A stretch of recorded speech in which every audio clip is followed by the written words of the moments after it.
Welcome to ASMM group of education institute private का स्वागत है। चलिए बात करते हैं, एक नया टॉपिक लेकर आए हम, स्टीम पावर प्लांट। अब देखिए, स्टीम पावर प्लांट पढ़ने से पहले आपको बेसिक आना बहुत जरूरी है, जिसको हम बोलते हैं प्रॉपर्टी ऑफ प्योर सब्सटेंस, मतलब शुद्ध पानी, या फिर बोल देते हैं हम इंट्रोडक्शन ऑफ स्टीम। ये इंट्रोडक्शन है स्टीम पावर साइकिल का, जिसको हम बोलते हैं रैंकाइन साइकिल, जिसको आप पावर प्लांट में इसको इस्तेमाल करते हैं। आज हम इसका पहले बेसिक पढ़ेंगे। देखिए बेटा, अगर आपको बेसिक समझ में नहीं आया, चाहे वो गेट के स्टूडेंट हो, चाहे वो ईएस के स्टूडेंट हो, चाहे वो एसएससी जेई के स्टूडेंट हो, सबका सिलेबस लगभग सेम ही है। लेकिन अगर आपको प्रॉपर्टी का बेसिक समझ में नहीं आया तो समझ लीजिए आपको कुछ भी समझ में नहीं आएगा। ठीक है, क्योंकि हम बना नहीं सकते सारी चीजें, ये ऐसे ड्रॉ नहीं होंगे। जो डायग्राम ड्रॉ होते हैं पीवीटीएस, वो इतने आसानी से ड्रॉ नहीं होंगे जब तक ये बेसिक नहीं आएगा। चलिए स्टार्ट करते हैं। हमने एक उदाहरण लिया है कि हम पानी को, जो हिंदी मीडियम वाले हैं वो वाटर मतलब H2O 40 डिग्री सेल्सियस, मतलब जरूरी नहीं है, कुछ बुक क्या करते हैं वहां से आइस से स्टार्ट करते हैं, 0 डिग्री सेल्सियस से स्टार्ट करते हैं। ग्राफ से में थोड़ा टिपिकल बन जाता है, लेकिन हमने ज्यादा टिपिकल नहीं किया, हमने 2 पॉइंट्स लिए हैं सिंपल, कि H2O को 40 डिग्री सेल्सियस से लेके स्टीम में 200 डिग्री सेल्सियस तक गर्म करना है। अगर आपका मन करता है 400 तक गर्म करिए, कोई दिक्कत नहीं है, डायग्राम एक ही आता है। ठीक है, ये हमारा एग्जाम्पल है तौर पे।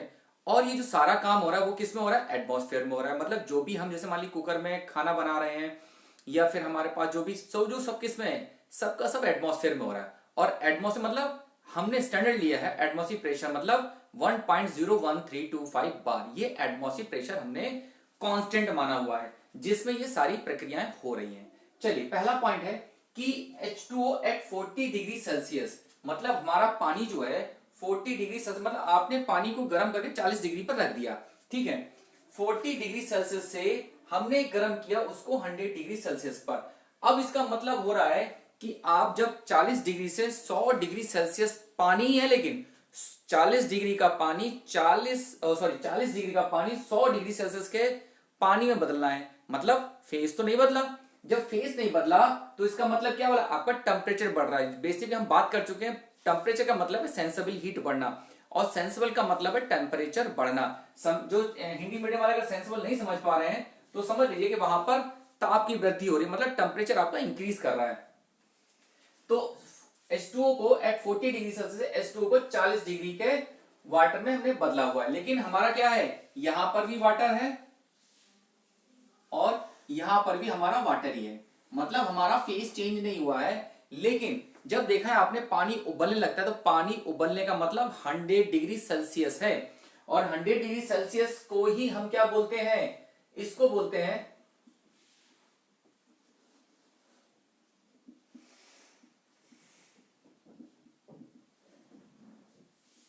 सैचुरेशन। यानी कि अगर आपने 100 डिग्री सेल्सियस पर पानी उबलने लगा, अगर आपने 1 डिग्री की भी छेड़छाड़ की इसके साथ, तो समझ लीजिए कि आपका जो वाटर है वो अब स्टीम में कन्वर्ट होना शुरू हो जाएगा। इसका मतलब ये क्या हो गया? Saturation condition. जैसे आपने बहुत एग्जांपल सुने होंगे कि अगर हम जो गिलास है, अगर उसमें चीनी घुलाने, तो एक लिमिट तक चीनी घुलने, उसके बाद घुलना बंद हो जाएगी। जब चीनी घुलना बंद हो जाए तो इसका मतलब ये हो गया कि वो कौन सी कंडीशन हो गई? सैचुरेशन कंडीशन हो गई। ठीक है, जैसे कभी लड़ाई हो जा रही है तो बोलते हैं आप मत बोलना वरना देखो बात खराब हो जाएगी। तो इसका मतलब क्या है कि अगर आपने बोला तो अब लड़ाई शुरू हो जाएगी, मतलब वो क्या हो गया? वो सैचुरेशन कंडीशन हो गई। चलिए आगे बात करते हैं। अब 100 डिग्री सेल्सियस के पानी को 100 डिग्री सेल्सियस के स्टीम, मतलब अब हम क्या कर रहे हैं? लेटेंट हीट, मतलब मैं अपना टेम्परेचर क्या कर रहा हूं? टेम्परेचर कांस्टेंट रख रहा हूं, लेकिन मेरी लेटेंट हीट क्या हो रही है? ली जा रही। मतलब 100 डिग्री सेल्सियस के पानी को 100 डिग्री सेल्सियस के स्टीम में कन्वर्ट करना। यानी कि यहां पर क्या हो रहा है? वाटर से हम स्टीम लेके जा रहे हैं।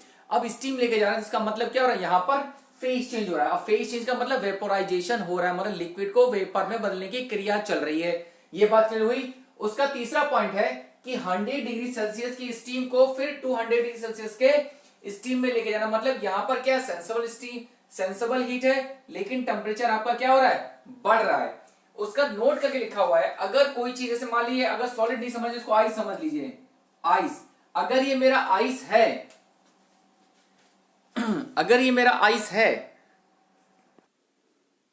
अगर हम सॉलिड से लिक्विड में जा रहे हैं तो, या फिर सॉलिड को बोल दो आइस, हमने बोल दिया, ऐसा आइस बोल दिया, तो सॉलिड से लिक्विड में जा रहे हैं तो उसको बोल देंगे मेल्टिंग। मतलब जो आइस है हमारी पिघल के लिक्विड में लगी, उसको क्या बोलेंगे, मेल्टिंग। अब वही लिक्विड को हम फिर से क्या कर रहे हैं, गर्म कर रहे हैं, यानी कि क्या कर रहे हैं, उसको गैस में लेके जा रहे हैं, क्या बोलते हैं, वेपोराइजेशन। अगर ये हिस्सा ऐसा बोलेंगे, यहां से अगर गैस को दोबारा से लिक्विड में बदलेंगे तो उसको बोलेंगे कंडेंसेशन, मतलब कंडेंस हो रही है हमारी गैस। अगर लिक्विड से सॉलिड में जा रहे हैं तो हम उसको बोल देंगे फ्यूजन, मतलब जमना। ठीक है, चलिए तो बात हो गई हमारी। अब इनको नामकरण कर दिए, इसको बोल दिए पहला, इसको बोल दिए दूसरा, ये दूसरा एक वाला पॉइंट है, ये तीसरा एक पॉइंट को 100 डिग्री से तीसरा, और ये चौथा। अभी हमारे पास 1 2 3 4 पॉइंट हो गए। अब देखिए बेटा, यहां पर 4 पॉइंट ये वाले हैं। अब हम बात करते हैं पीवी डायग्राम की। पीवी डायग्राम, तो पीवी डायग्राम में ये डायग्राम कुछ इस तरीके से चलेगा, ये और ये। देखो अब हम इसको देखते हैं, ये हमारा 40 डिग्री सेल्सियस का था, ये इसको टीएस कर लो, तब तक पहले टीएस कर लो, ज्यादा अच्छा रहेगा। ठीक, सबसे समझ में आ जाएगा। 40 डिग्री सेल्सियस का, ठीक है। उसके बाद यहां पर क्या है, ये लिक्विड गैस है, लिक्विड है, यानी कि H2O। अब लेकिन H2O है तो हम इसको H2 ना बोलेंगे, इसको बोलेंगे HF से फ्लूइड डिनोट करेंगे, एंथैल्पी ऑफ फ्लूइड। यहां से यहां चलकर आएंगे तो ये वाला पॉइंट, पहला दूसरा तीसरा, तीसरा वाला पॉइंट क्या है, 100 डिग्री सेल्सियस, यानी कि ये कौन सा है, ये स्टीम वाला पॉइंट है, या कह सकते हो ऐसे कह दो, ये हमारा 100 डिग्री सेल्सियस का वाटर का पॉइंट है, जिसको हमने बोल दिया Hg। ठीक है, उसके बाद ये चौथा वाला पॉइंट है, ये हो गया 200 डिग्री सेल्सियस। इतनी बात क्लियर हुई। अब देखो, अगर नहीं समझ में आ रहा तो यहां से देखिए कि 40 डिग्री सेल्सियस से हमने 200 डिग्री लेके गए हैं। अब 40 डिग्री सेल्सियस का मतलब है कि वहां से स्टार्ट होना है पहला वाला पॉइंट। अब हमने इसको गर्म करना शुरू किया, यानी कि सेंसिबल हीट यहां से यहां तक चल रही है। चाहो तो इसको ऐसे डिनोट कर लो, ये सेंसिबल हीट है, ये लेटेंट हीट है, ये लेटेंट हीट है यहां से लेके यहां तक, और ये सेंसिबल हीट है। मतलब दो ही हीट का इस्तेमाल हो रहा है, सेंसिबल हीट और लेटेंट हीट। ठीक है, अब जो लिक्विड है उसको हम टेक्निकली जब हम स्टीम पावर प्लांट पढ़ेंगे तो वहां पर उसको फ्लूइड नहीं बोलेंगे, HF बोलेंगे, एंथैल्पी एट फ्लूइड। जब हमारा पॉइंट तीसरा पॉइंट होगा, यानी कि मतलब जो 100 डिग्री सेल्सियस का पॉइंट है, यानी कि ये कौन सा पॉइंट हो गया, 100 डिग्री सेल्सियस, मतलब ये सैचुरेशन का पॉइंट हो गया। अब सैचुरेशन का मतलब है कि वहां पर पूरा water 100 degree Celsius boiling condition है। अब वहां से अगर 1 डिग्री भी हमने छेड़छाड़ की तो वो किस में बदल जाएगा, गैस में बदल जाएगा, तो उसको बोलेंगे Hg। ठीक है, फिर लास्ट में ये हो गया 200 डिग्री सेल्सियस सुपर हीट वाला पॉइंट। अब देखो हमने पढ़ा था, फॉर लिक्विड की बात कर लेते हैं। अगर पहला लिक्विड है, अगर H = U + PV, ठीक है। अब हम बोलते हैं कि जो वॉल्यूम है किसका, लिक्विड का, वो कैसा होगा, लगभग लगभग ना के बराबर। भाई वॉल्यूम थोड़ी ना चेंज होता है, अगर हम गर्म कर रहे हैं तो वॉल्यूम लिक्विड का ज्यादातर चेंज नहीं होता है। ठीक है, तो हमने बोला कि वॉल्यूम लगभग क्या है, कांस्टेंट मान लो या 0 बोल दो। तो enthalpy is a function of internal energy. Enthalpy किसका फंक्शन हो गई, इंटरनल एनर्जी का फंक्शन हो गई। अब इंटरनल एनर्जी किसका फंक्शन है, फंक्शन ऑफ टेम्परेचर, यानी कि एंथैल्पी किसका फंक्शन हो गया, टेम्परेचर का, यानी कि enthalpy is a function of temperature. अगर मेरा टेम्परेचर बढ़ रहा होगा तो मेरा एंथैल्पी भी बढ़ रही होगी। अब हम बात करते हैं, अब ये लिक्विड के लिए हमने, इसी को ले लो हम गैस में। अब हमने बहुत ज्यादा गर्म कर दिया, अब हमारा लिक्विड वहां पर क्या हो गया, कम रह गया। अब लेकिन वेपर मेरा बहुत ज्यादा मात्रा में आ गया, लेकिन अब ज्यादा मात्रा में आ गया तो हम वॉल्यूम को निगलेक्ट नहीं करेंगे। देखिए H = U + PV। अब ये जो है गैस ज्यादा मात्रा में हो गई, मतलब भाप ज्यादा मात्रा में बन गई। ठीक है, तो अब इसको निगलेक्ट नहीं करेंगे, यानी कि जब enthalpy is a function of volume, gas के केस में एंथैल्पी जो है फंक्शन वॉल्यूम का हो जाएगा, यानी कि जब आप टेम्परेचर बढ़ाओगे तो आपका गैस का वॉल्यूम, जैसे मान लीजिए अगर भगोने में पानी रखा हुआ गर्म कर रहे हो तो जो गैस है वो सब तरफ उबलने लगेगा, उसका क्या वो गैस भर लेगा, मतलब पूरा वॉल्यूम कवर कर लेगा। तो वॉल्यूम वो निगलेक्ट नहीं करेंगे गैस में। इतनी बात क्लियर हुई। अब देखिए यहां से देखो, अब जो हम डोम बनाएंगे, टीएस में ही ले लो पहले, बाद में पीए की बात कर लेंगे। ये जो डोम बनाएंगे, ये वाला पॉइंट, अब देखो ध्यान से रखिएगा कि ये जो भी डोम बनाएंगे, जो भी डोम, चाहे वो प्रॉपर्टी ऑफ प्योर सब्सटेंस में हो चाहे रैंकिन साइकिल में हो, ये दो पॉइंट ऐसे हैं जहां से हमारा दूसरा और तीसरा, ये यहां से डोम ऐसे होता हुआ ई से जाएगा। इतनी बात क्लियर हुई। इसको बोलते हैं डोम, मतलब गुम्मद, जैसे देखा ना गुम्मद, इसको डोम बोला जाता है। अब देखिए यहां से लेके ये कैसा था, एच एफ था, ये क्या था, एच जी था।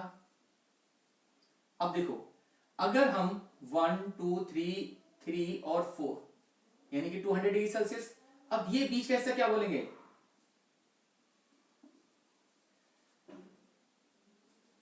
H G minus H F. भाई ये ज्यादा ये कम, अगर यहां से देखो ये वैल्यू बोली यहां से और ये वैल्यू यहां तक, तो ये क्या है, एच जी माइनस एफ, या फिर सिंपल लिख दो एच एफ जी। और एच एफ जी सिंपल लिख सकते हैं लेटेंट हीट, सिंपल है लेटेंट हीट, एच मतलब लेटेंट हीट, ठीक है। अब देखो अगर मैं ये डोम बनाया हुआ है, बहुत बार क्वेश्चन आया एसएससी में, देखो अब ये मेरा जो है, मैं क्या कर रहा हूं, मैं टेम्परेचर बढ़ा रहा हूं,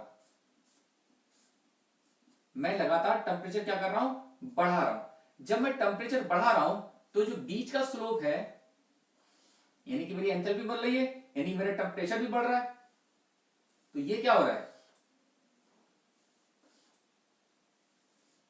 ये एच एफ जी लगातार क्या हो रहा है, घट रहा है।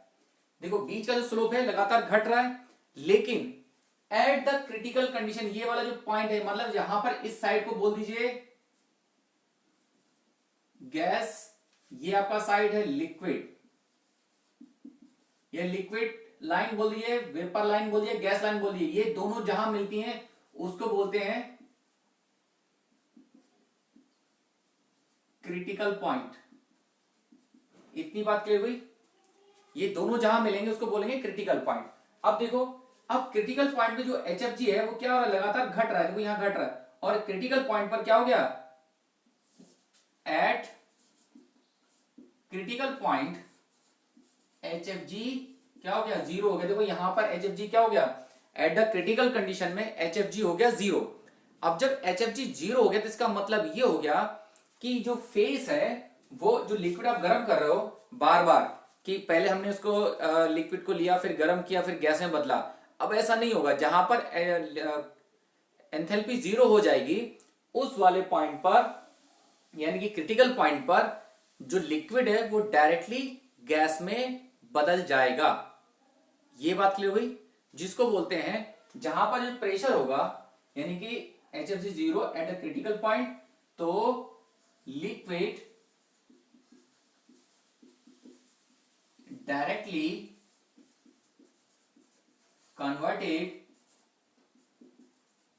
इनटू गैस, वो डायरेक्टली गैस में कन्वर्ट हो जाएगा। जो प्रेशर लिया जाता है, कुछ बुक इसको जो यहाँ पे जो क्रिटिकल प्रेशर है वो लेते हैं, क्रिटिकल प्रेशर जो होता है 221 या 221 बार, या कुछ बुक लेते हैं 224 बार, या कुछ बुक उसको 222 भी लेते हैं। ये बुक का अलग अलग है, वैसे 221 और 222 स्टैंडर्ड है, 224 आपके जो राजपूत है वो इस्तेमाल करते हैं, ठीक है। तो उनका से छोड़ दीजिए, हम पी के ना की बात करते हैं। तो 221 222 बार जो है वो स्टैंडर्ड है। इतने प्रेशर अगर आप किसी चीज पे लगा देते हैं तो जो liquid directly convert to gas, उसमें कोई दिक्कत नहीं होगी उसको कन्वर्ट करने। इतना नोट करिए सारी चीजें, फिर डिटेल में चलते हैं। इतना नोट करिए यहां तक। चलिए आगे बात करते हैं सब कूल्ड और अंडर कूल्ड या कंप्रेस लिक्विड, या फिर जिसको बोलते हैं degree of supercooled region. अब ये होता क्या है, बेसिकली हमने जान तो लिया कि सब cooled, under cooled, compress liquid, ये होता क्या है। देखिए बेसिकली हम बात करते हैं, जैसे अभी हमने बात की कि हमारे पास एक डोम था, इस तरीके से, और ये हमारा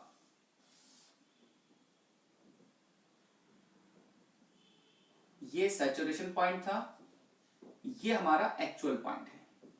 एक्चुअल मतलब 40 डिग्री, ये क्या था 40 डिग्री था, ये हमारा एक्चुअल पॉइंट था सैचुरेशन, ये हमारा 200 डिग्री सेल्सियस था। ठीक है, अब बेसिकली ये होता है कि 100 डिग्री सेल्सियस से नीचे, 100 डिग्री सेल्सियस से नीचे, चाहे वो 98 हो, चाहे 99 हो, चाहे 80 हो, चाहे 70 हो, वो लिक्विड, मतलब कि एक तरीके से शुद्ध हिंदी भाषा में बोले कि जो गर्म ना हुआ हो, पूरी तरीके से उबला ना हो, मतलब बॉइलिंग कंडीशन में ना आया हो, उसको बोलते हैं सबकूल्ड रीजन, अंडरकूल्ड रीजन या कंप्रेस लिक्विड रीजन। मतलब 100 डिग्री सेल्सियस से नीचे रहे, वो 98, 97, 80 पर कोई भी हो सकता है वैल्यू। ठीक है, मतलब 100 से नीचे रहे, चाहे वो 70 हो, चाहे 80 हो, चाहे 90, कुछ भी हो, यानी कि डिग्री ऑफ सुपर हीट पूछा गया क्वेश्चन ये, डिग्री ऑफ सबकूल्ड, सॉरी सबकूल्ड क्या हो जाएगा, यानी कि टी सैचुरेशन, जो सैचुरेशन वाला पॉइंट है ये वाला point, minus T actual temperature, ये हमारा फॉर्मूला बन गया। इतनी बात क्लियर हुई, T saturation minus T actual, इतनी बात क्लियर हुई। अब वही बात करते हैं डिग्री ऑफ सुपर हीट की। अब जैसे मतलब डिग्री ऑफ सुपर हीट का मतलब है कि जो वैल्यू 100 डिग्री सेल्सियस से ऊपर चली जाए वो क्या कहलाएगी, डिग्री ऑफ सुपर हीट कहलाएगी। यानी degree of super heat region क्या कहलाएगा, यानी कि टी सुपर हीट, यानी कि T actual minus T saturation, या टी एक्चुअल ना बोल के इसको सुपर हीट भी बोल सकते हो, कोई दिक्कत नहीं है। यहां पर जो वैल्यू ली गई है सीपी की 2.0 से लेकर 2.1 तक ली गई है, ये स्टैंडर्ड है, आप याद रखिएगा। और अगर इनमें से कुछ नहीं पूछा तो वैल्यू पूछता है कि अगर n की वैल्यू 1.3 है तो सुपर हीट कहलाएगा, अगर n की वैल्यू 1.13 तो वेट रीजन कहलाएगा, अगर n की वैल्यू 1.135 है तो ड्राई स्टीम कहलाएगा।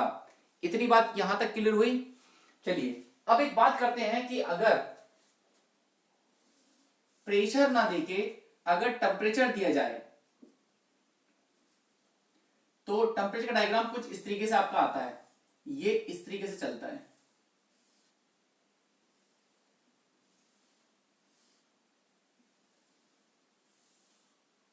इस तरीके से, ठीक है, ये किसका डायग्राम है, टेम्परेचर कांस्टेंट का डायग्राम है। अगर कभी पूछ ले कांस्टेंट टेम्परेचर डायग्राम स्लोप, कभी कभी डायग्राम भी पूछा गया है, तो एसएससी ने पूछा है तो डायग्राम का स्लोप बना रखा था, बात खत्म हो गई यहां पर कि हाँ ये बात हमारी कंप्लीट हो गई। इतना नोट करिए।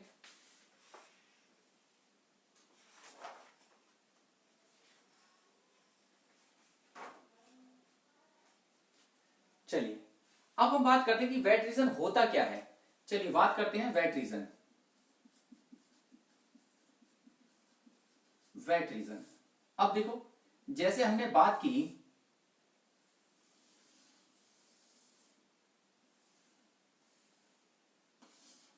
ये कैसा था, ये हमारा 40 डिग्री सेल्सियस था, ये क्या था हमारे पास HF था, ये HD था। ठीक है, ये कैसा था सुपर हीट था, मतलब 200 डिग्री सेल्सियस, 100 डिग्री सेल्सियस का फ्लूइड, ये 100 डिग्री सेल्सियस की स्टीम। ठीक है, इधर अगर हम एक बॉक्स ले लें, यानी कि इधर क्या है, ये फ्लूइड भरा हुआ है यानी कि HF, इधर क्या भरा हुआ है गैस यानी कि HG।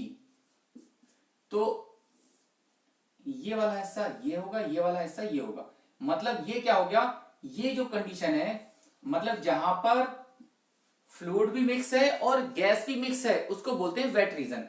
यानी कि जो एंथैल्पी बोल रहे थे बार बार, तो ये क्या है, ये हमारा वेट रीजन है, ये कंडीशन बोलते हैं वेट रीजन की। यहां तक बात क्लियर हुई, यहां तक देखिएगा, यहां तक किसी को दिक्कत तो बोलो। ठीक, उसके बाद नेक्स्ट पॉइंट है हमारा ड्राइनेस फ्रैक्शन।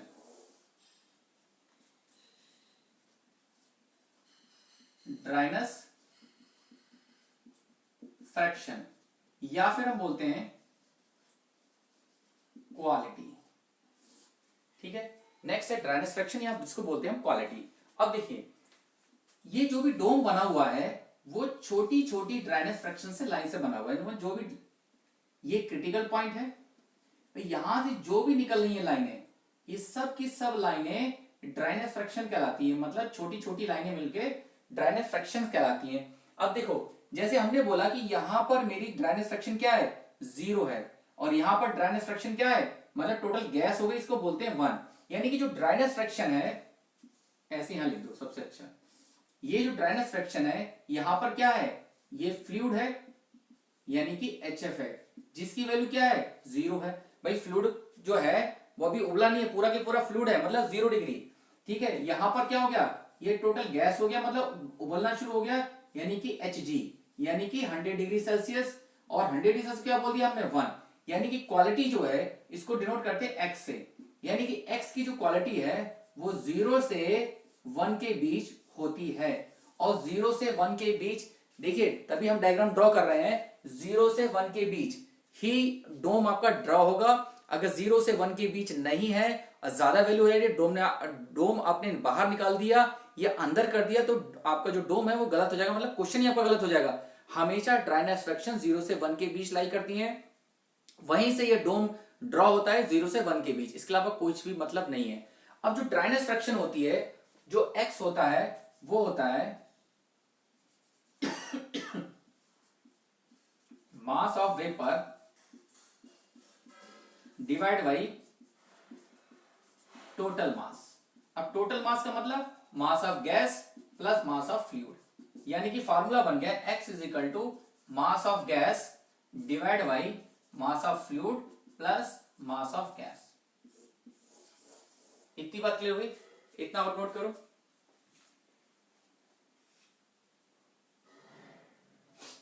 यहां तक कोई दिक्कत? ये बेसिक है बेटा, बेसिक स्टीम पावर प्लांट का। अगर ये नहीं आया तो समझ लीजिए आपका पावर प्लांट ही समझ में नहीं आएगा। ठीक है, तो जरा बड़ा ध्यान से सुनिएगा, समझिएगा इसको, कहीं दिक्कत हो तो पूछ लीजिएगा। चलिए इतना नोट करिए, यहां तक किसी को दिक्कत हो तो बोलो, इतना नोट करिए।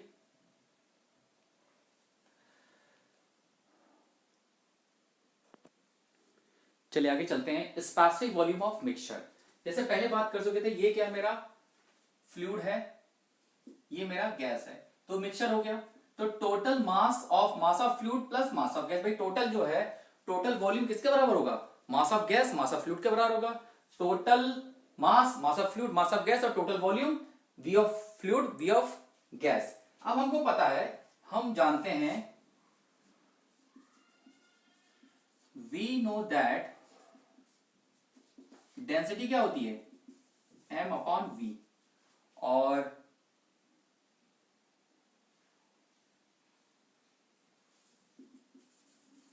ये क्या होगा, स्पेसिफिक वॉल्यूम, यानी कि जो कैपिटल वॉल्यूम होता है वो वॉल्यूम का उल्टा होता है। मतलब जो स्पेसिफिक वॉल्यूम है, छोटा वॉल्यूम, इसको बोलते हैं स्पेसिफिक वॉल्यूम, स्पेसिफिक वॉल्यूम। तो ये सिंपल वॉल्यूम है, ठीक। तो किसके बराबर है, डेंसिटी हमने बोल दिया कांस्टेंट है, तो मास of fluid V of fluid plus mass of gas V of gas, इसको नीचे ले आइए, टोटल V को निकाल लीजिए, यहां से क्या हो गया मास of fluid V of fluid divide by mass plus mass of gas V of gas divide by m, और m किसके बराबर है, ये इसके बराबर है, यहां लिख दीजिए। तो specific volume mass of fluid V of fluid divide by mass of fluid plus mass of gas, plus mass of gas V of gas divide by mass of fluid mass of gas. अब हमको पता था quality क्या थी, quality है mass of gas divide by mass of fluid plus mass of gas, ये हम जानते हैं। ये किसका बराबर, ये वैल्यू क्या हो गई, ये x हो गई। तो V mass of fluid V of fluid mass of fluid plus mass of gas, ये क्या हो गया एक्स वी ऑफ गैस। इतनी बात क्लियर हुई? यहां तक किसी को कोई दिक्कत? अब हमने क्या किया, ये वाली वैल्यू यहां से 1 माइनस एक्स ये निकाल लिया और इसमें से 1 minus mass of gas, mass of fluid plus mass of gas, एक घटा दिया एक में से 1 माइनस एक्स, ये क्या हो गया इधर कॉमन लेके जाएंगे, मास of fluid plus mass of gas minus mass of gas divide by mass of fluid. Mass of gas से मास ऑफ गैस के 1 माइनस एक्स क्या बचा, मास ऑफ फ्लूइड, ये मास ऑफ गैस बचेगा, मास of fluid divide by mass of fluid plus mass of gas. ये value किसके बराबर हो गई, ये वाली 1 माइनस एक्स के बराबर हो गई। वैल्यू पुट कर दिए v बराबर 1 माइनस एक्स और क्या बचा वहां पर v of fluid plus x we जी। इनको ओपन कर दीजिए, इसको मल्टीप्लाई कर दिए अंदर, तो ये क्या बन गया v of fluid minus x v of fluid plus x we जी। तो ये बन गया वी एफ, यहां से x कॉमन ले लीजिए, यहां से प्लस x कॉमन ले लिए, तो we ji minus V F. या तो इसको ऐसे लिख लीजिए या फिर इसको ऐसे लिख दीजिए, V F plus x V F G. मेरा फार्मूला प्रूफ हो गया। फार्मूला प्रूफ से आपको कोई लेना देना नहीं है, बस ये बताना है कि ये जो मतलब क्वेश्चन जो फार्मूले वो आते कहां से हैं, ठीक है। अगर ये वॉल्यूम का अगर ये एंथैल्पी होता तो क्या होता, एच एफ, ऐसे ही ऐसे लिखो, चाहे सिमिलर एंथैल्पी क्या हो जाएगा, H is equal to H F plus X H F G. ऐसी entropy S F plus X S F G. ऐसे इंटरनल फॉर्मूला बन जाएगा U F plus X U F G. तो ये सब फॉर्मूले हमको याद रखने हैं, ये सारे के सारे फॉर्मूले हमको याद रखने हैं। ये जो फॉर्मूला था ये रिचर्ड मोले ने बनाया था और उनको बताया थे कि ये इसको हम इस्तेमाल कैसे करेंगे स्टीम पावर प्लांट ने, ठीक है। लेकिन जो ये इसके नीचे सिंबल लगे हैं एच एफ जी, ये जर्मनी ने बताए थे कि हम इन सिंबल का कैसे इस्तेमाल करेंगे। जर्मन की देन है, B F G H F G लिखा होता नीचे सफिक्स में, तो ये जर्मन की देन है। बाकी रिचर्ड मोले ने बताया था इसका यूज हम पावर प्लांट में कैसे करेंगे, H is equal to U plus PV या H is equal to H F plus H F G, ये रिचर्ड मोले ने बताया था। यहां तक किसी को दिक्कत है तो बोलिए। इसके बाद हम थोड़ा डिटेल में चलते हैं आगे कि आगे क्या क्या करना है इसमें।